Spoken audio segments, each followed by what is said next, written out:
একদিন সন্ন্যাসীর মতো কাপড় পরে বিদেশের রাস্তায় ঘুরে বেড়াচ্ছিলেন এক ব্যক্তি। তার পোশাক একজন বিদেশির দৃষ্টি আকর্ষণ করে। সেই বিদেশি একটু মজা করার জন্য সেই সন্ন্যাসীর পাগড়িটা টেনে দিল।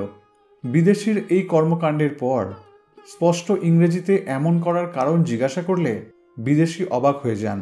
সেই বিদেশি ব্যক্তি ভাবতে লাগলেন যে সন্ন্যাসীরূপে এই ব্যক্তি এত ভালো ইংরেজি জানলেন কি করে। তারপর তিনি সন্ন্যাসীকে জিজ্ঞেস করলেন, আপনি কি শিক্ষিত? অত্যন্ত বিনয়ের সাথে সন্ন্যাসী বললেন, হ্যাঁ, আমি শিক্ষিত এবং একজন ভদ্রলোক। তখন বিদেশি লোকটি বলল, আপনার জামা কাপড় দেখে তো মনে হয় না যে আপনি ভদ্রলোক। উত্তরে সন্ন্যাসী বললেন, আপনার দেশে একজন দর্জি মানুষকে ভদ্রলোক করে, আর আমার দেশে একজন মানুষের আচরণ তাকে ভদ্রলোক করে।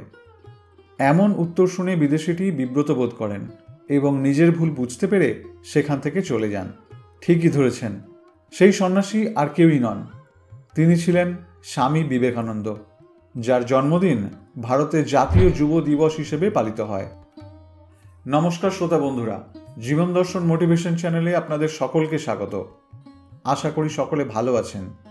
সামনেই আসছে 12ই জানুয়ারি, জাতীয় যুব দিবস, মহান স্বামী বিবেকানন্দের জন্মদিন। তাকে শ্রদ্ধা জানিয়ে তার জীবনে ঘটে যাওয়া কিছু ঘটনা নিয়ে আজকের এই বিশেষ ভিডিও। তাই আজকের ভিডিওটি শেষ পর্যন্ত আপনারা অবশ্যই দেখুন এবং কোনো মতামত থাকলে কমেন্টে আমাদেরকে জানান। আর এই চ্যানেলে নতুন হলে চ্যানেলটি সাবস্ক্রাইব করতে ভুলবেন না। সালটা ছিল 1863। জানুয়ারি মাসের 12 তারিখে কলকাতার গৌরমোহন মুখার্জি স্ট্রিটের এক বাঙালি কায়স্থ পরিবারে জন্ম হয় নরেন্দ্রনাথ দত্তের। তার বাবা বিশ্বনাথ দত্ত এবং মা ভুবনেশ্বরী দেবী।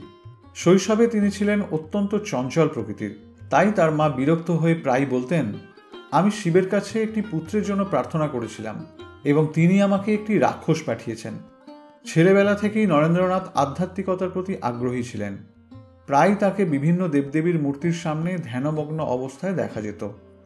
1871 সালে মাত্র 8 বছর বয়সে নরেন্দ্রনাথ ঈশ্বরচন্দ্র বিদ্যাসাগরের মেট্রোপলিটন ইনস্টিটিউশনে ভর্তি হন। তিনি একমাত্র ছাত্র যিনি প্রেসিডেন্সি কলেজের প্রবেশিকা পরীক্ষায় প্রথম বিভাগে পাশ করেন। 1884 সালে স্কটিশ চার্চ কলেজ থেকে তিনি স্নাতক ডিগ্রি অর্জন করেন। 1881 সালে রামচন্দ্র দত্ত নরেন্দ্রনাথের সাথে সুরেন্দ্রনাথ মিত্রের বাড়ি গিয়েছিলেন, আর সেখানেই আলাপ হলো রামকৃষ্ণ পরমহংসদেবের সাথে। এই সভায় রামকৃষ্ণ নরেন্দ্রনাথকে গান গাইতে বলেছিলেন। তার প্রতিভায় মুগ্ধ হয়ে ঠাকুর রামকৃষ্ণ নরেন্দ্রকে দক্ষিণেশ্বরে আসতে বলেন, আর দক্ষিণেশ্বরে গিয়ে রামকৃষ্ণের সাথে দেখা করাই ছিল নরেন্দ্রনাথের টার্নিং পয়েন্ট।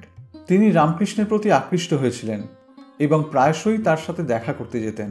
যদিও ব্রাহ্ম সমাজের সদস্য হিসেবে তিনি মূর্তি পূজা, বহুদেবতাবাদ এবং রামকৃষ্ণের কালী পুজোর বিরোধিতা করেছিলেন।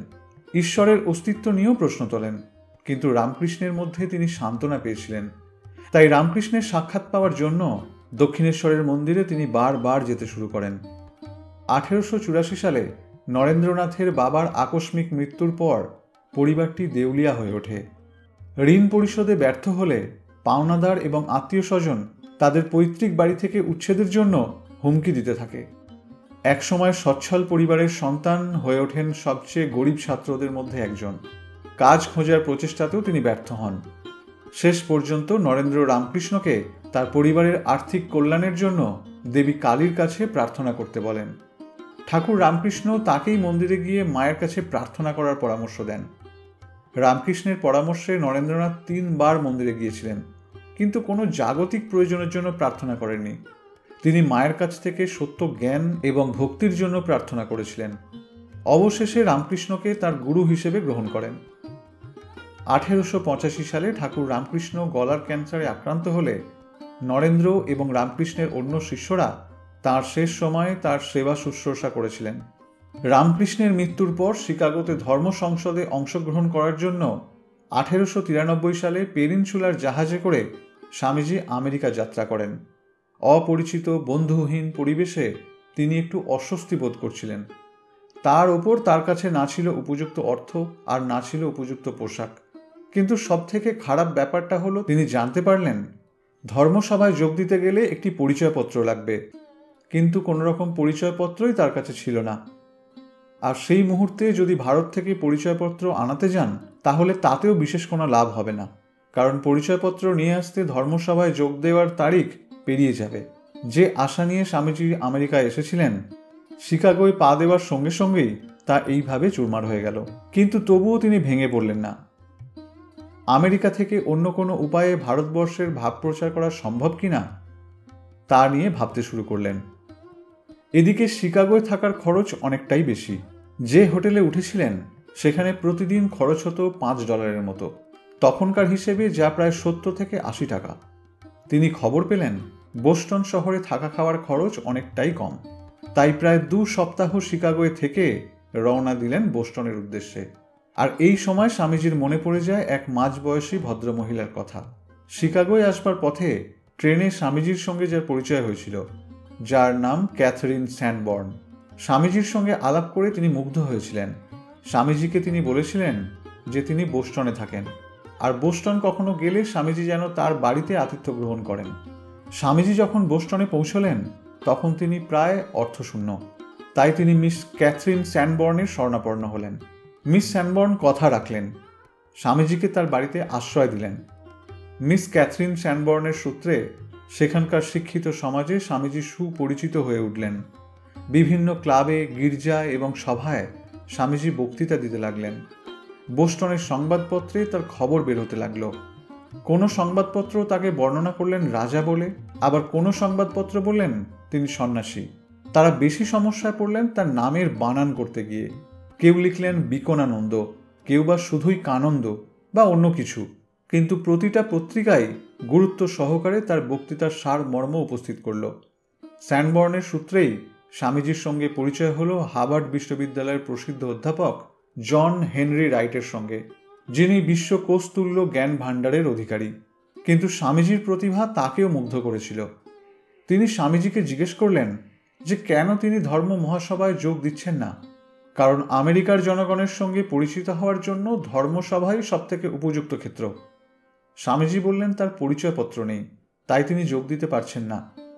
এই শুনে অধ্যাপক রাইট বলেছিলেন, আপনার কাছে পরিচয়পত্র চাওয়ার অর্থ হলো সূর্যকে প্রশ্ন করা যে তার কিরণ দেওয়ার অধিকার আছে কিনা। শেষে অধ্যাপক রাইট নিজেই ধর্মসভার এক কর্মকর্তাকে উদ্দেশ্য করে এক পরিচয়পত্র লিখে দিলেন। তাতে লিখলেন যে ইনি এমন একজন ব্যক্তি, আমেরিকার সমস্ত অধ্যাপকের পাণ্ডিত্য এক করলেও এনার পাণ্ডিত্যের সমান হবে না। শুধু তাই নয়, তিনি শিকাগো পর্যন্ত স্বামীজির টিকিট কেটে দিলেন এবং স্বামীজিকে কিছু অর্থও দিলেন, যাতে শিকাগোয় যেতে স্বামীজির কোনো অসুবিধা না হয়। এইভাবে অধ্যাপক রাইটের চেষ্টায় অসম্ভব সম্ভব হলো। ধর্ম মহাসভার রুদ্ধ দ্বার অপ্রত্যাশিতভাবেই স্বামীজির কাছে খুলে গেল। 3 সপ্তাহ বোস্টনে থেকে স্বামীজি আবার রওনা হলেন শিকাগো শহরে ধর্মসভার উদ্দেশ্যে। বোস্টন ও তার পার্শ্ববর্তী এলাকায় স্বামীজি এই 3 সপ্তাহে মোট 12টি বক্তৃতা দিয়েছিলেন। এই সূত্রে আমেরিকার জনসাধারণের সম্বন্ধে স্বামীজির কিছুটা ধারণা হয়ে গিয়েছিল। 9 সেপ্টেম্বর সন্ধ্যায় স্বামীজি আবার শিকাগো এসে পৌঁছলেন। পৌঁছে দেখলেন ধর্ম মহাসভার অফিসের ঠিকানা লেখা কাগজটা তিনি হারিয়ে ফেলেছেন। অনেকজনকে জিজ্ঞাসা করার পরও কেউই সঠিক ঠিকানা জানাতে পারল না। তখন ক্লান্ত অবসন্ন অবস্থায় তিনি রাতের জন্য আশ্রয় নিলেন স্টেশনেরই এক মালগাড়ির ফাঁকা কামরায়। পরদিন সকালে যখন তার ঘুম ভাঙল তখন তিনি অত্যন্ত ক্ষুধার্ত। ক্ষুধা নিবৃত্তির জন্য তিনি ভিক্ষা করার চেষ্টা করলেন, কিন্তু আমেরিকা শহরে ভিক্ষাজীবী সন্ন্যাসীকে কেউ ভিক্ষা দেন না। কেউ মুখের ওপর দরজা বন্ধ করে দিল, কেউ গালাগালি দিল, কেউ বন্দুক দেখালো। কয়েক ঘন্টা চেষ্টা করার পর তিনি যখন সম্পূর্ণ অবসন্ন, তখন তিনি রাস্তার ধারে বসে পড়লেন। ঠিক করলেন তিনি আর চেষ্টা করবেন না। ঈশ্বরের নির্দেশে দেশ ছেড়েছেন, ঈশ্বরই পথ দেখাবেন। ঠিক এমন সময় তার ঠিক পিছনের বাড়িটার দরজা খুলে গেল।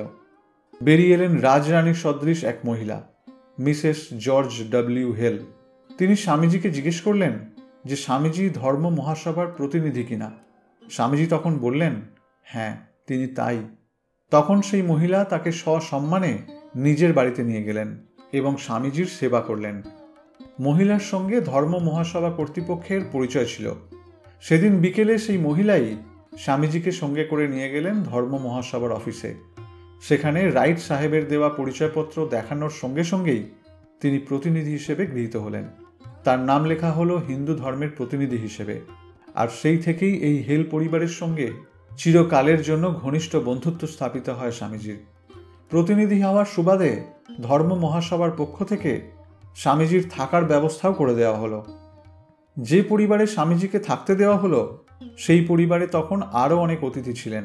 সেই পরিবার যখন শুনলেন যে ধর্ম মহাসভার যে প্রতিনিধিটি তার অতিথি হয়েছেন তিনি শ্বেতাঙ্গ নন, তখন সেই পরিবার ভাবল তিনি তাকে তার বাড়িতে না রেখে অন্য কোনো হোটেলে রাখবেন, কারণ তিনি থাকলে তার শ্বেতাঙ্গ অতিথিদের অসুবিধা হতে পারে।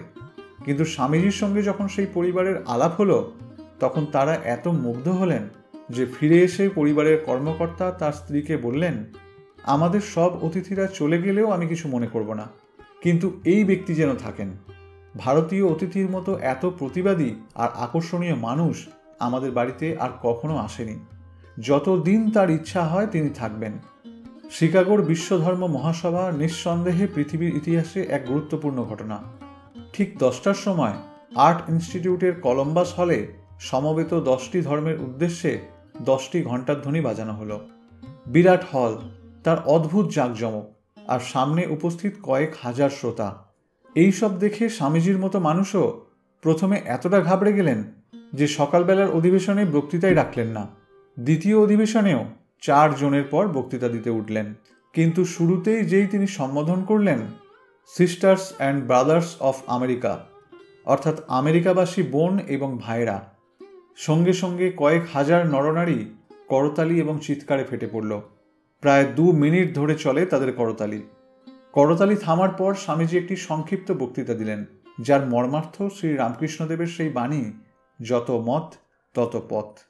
বক্তৃতায় নির্দিষ্ট কোনো ধর্মের জয়গান করলেন না স্বামীজি। সব ধর্মই যে সমান ও সত্য, ভারতবর্ষের মানুষের এই সনাতন বিশ্বাসকেই তিনি সকলের সামনে তুলে ধরেছিলেন। ধর্ম মহাসভার উদ্দেশ্য ও আকাঙ্ক্ষার কথা স্বামীজির মতো এমন স্পষ্টভাবে আর কেউই প্রকাশ করতে পারেননি। তার বক্তৃতায় যে আন্তরিকতা ফুটে উঠেছিল তা অন্য কোনো বক্তার বক্তৃতায় ছিল না। এই কারণেই তিনি প্রথম আবির্ভাবেই শ্রোতাদের মন জয় করতে পেরেছিলেন। কলকাতার অমৃতবাজার পত্রিকা মন্তব্য করেছিলেন, পাশ্চাত্যের কাছে আমাদের জাতির মর্যাদাকে উত্তোলন করতে আমাদের রাজনৈতিক নেতারা এতকাল একযোগে যা করেছেন তার চেয়ে ঢের বেশি করেছেন স্বামী বিবেকানন্দ একাই। 1897 সালের মে মাসে কলকাতায় ফিরে স্বামীজির সমাজসেবার জন্য নিবেদিত একটি প্রতিষ্ঠান রামকৃষ্ণ মিশন প্রতিষ্ঠা করেন। অবশেষে আসে 1902 সালের 4 জুলাই। এদিন সকালে তিনি বেলুড় মঠে গিয়ে 3 ঘন্টা ধ্যান করেন।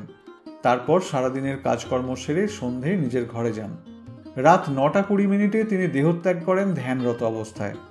16 বছর আগে যেখানে রামকৃষ্ণকে দাহ করা হয়েছিল ঠিক তার বিপরীতে বেলুড়ে গঙ্গার তীরে একটি চন্দন কাঠের চিতায় স্বামীজির অন্ত্যেষ্টিক্রিয়া সম্পন্ন করা হয়। প্রিয় শ্রোতা বন্ধুরা, দুঃখের বিষয় শিকাগো ধর্ম মহাসভার এত বছর পরেও পৃথিবীতে রাজনৈতিক, ধর্মীয়, সামাজিক এবং জাতিগত বিদ্বেষ থেকেই গেছে।